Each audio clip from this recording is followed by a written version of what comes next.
My friends, when we come to the question of personhood, as my esteemed opponent has put forward here, it becomes a very sticky question.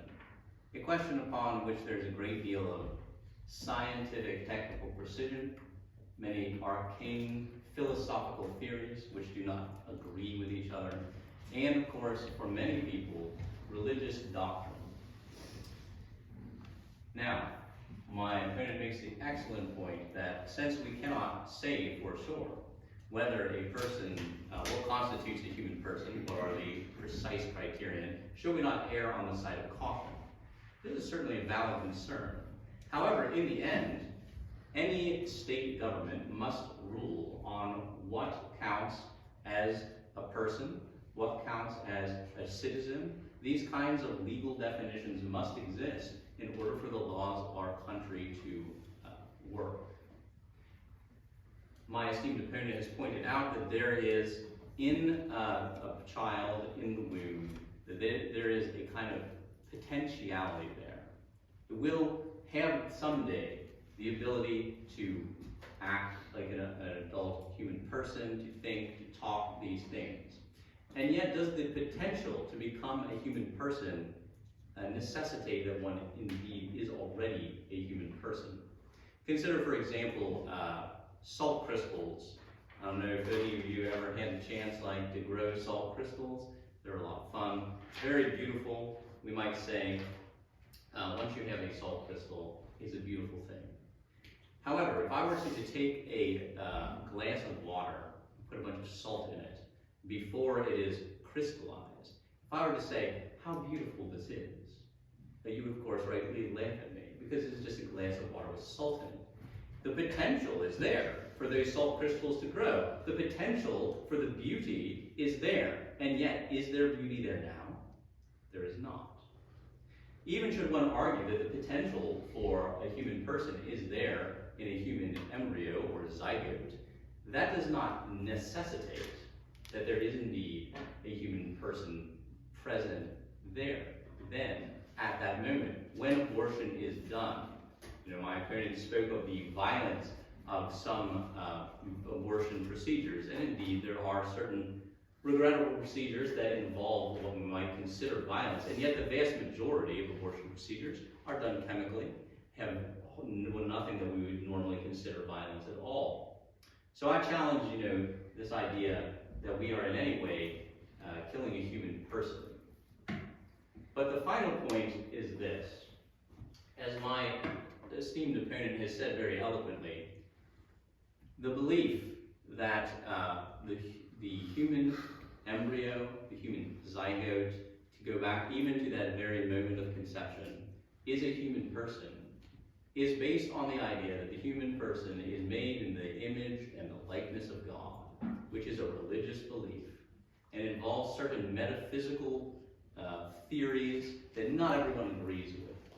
As you know, we live in the United States of America, where we have explicitly rejected any kind of institutional connection between state and church to create laws that are based on religious doctrine, such as the recognition that a human zygote is a human person, because it is made in the image and likeness of something that is referred to in a religious text, such as the Bible, is to completely undermine the entire American experiment of freedom of religion and separation of church and state.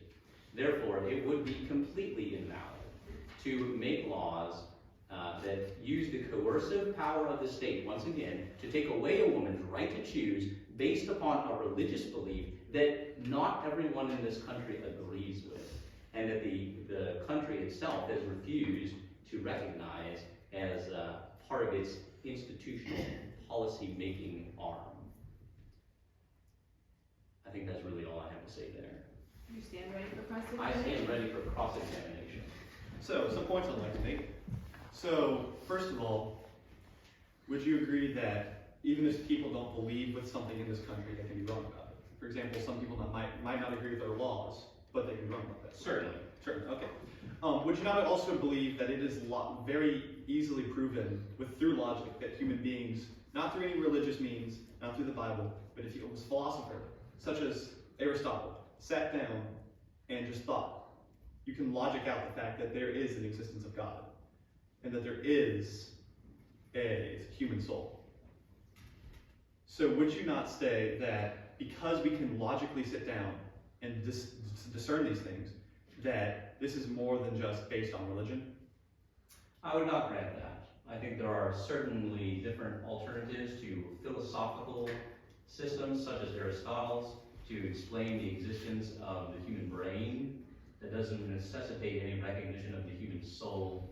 And furthermore, clearly, for centuries, people have been debating the existence of God, and it is, well, certainly you can use a certain chain of logic to result in a conception of God. That doesn't mean that that logic is convincing to everyone. So you would say that if there is no God, then there is abortion's legal, correct? Well, that's a long chain in between, but sure. Okay, so because, well, let me make that simpler. So you do not have God, you keep religion and the state separated. Correct. And so, but if religion could be wrong and could be flawed, and we can't realize, and we can't sit down, we can't discover that there, discern the existence of God, then what makes morals? What's to stop me from saying, oh, there is no God, meaning there is no soul, meaning there is no morals? So what is to stop me from taking a pistol and going out to something and shooting someone? Well, that's a very good question. If we don't accept that morals are some kind of an absolute, that they are from some kind of higher level of existence, then we would argue that, of course, morals are agreed upon or instinctual behavior that is either part of the human person because of the processes that evolution has instilled upon us as a group species or communal existence among each other, or we would argue that it is the society as a whole, by passing its laws and other social mores and things like this, which determine what is moral and what is not moral. It would not be seen as something absolute or transcendental. So you're saying that morals would not be because they are just created by society or evolution. You said they're saying they're absolute. Yeah, so you don't misunderstand me. So I would argue that morals are not absolute, but that doesn't mean that in any given time or place you can simply transgress those morals without consequences from the social order in which you live. Okay, well, thank you for your time. Thank you. Okay, Mr. Robin, you have a closing argument.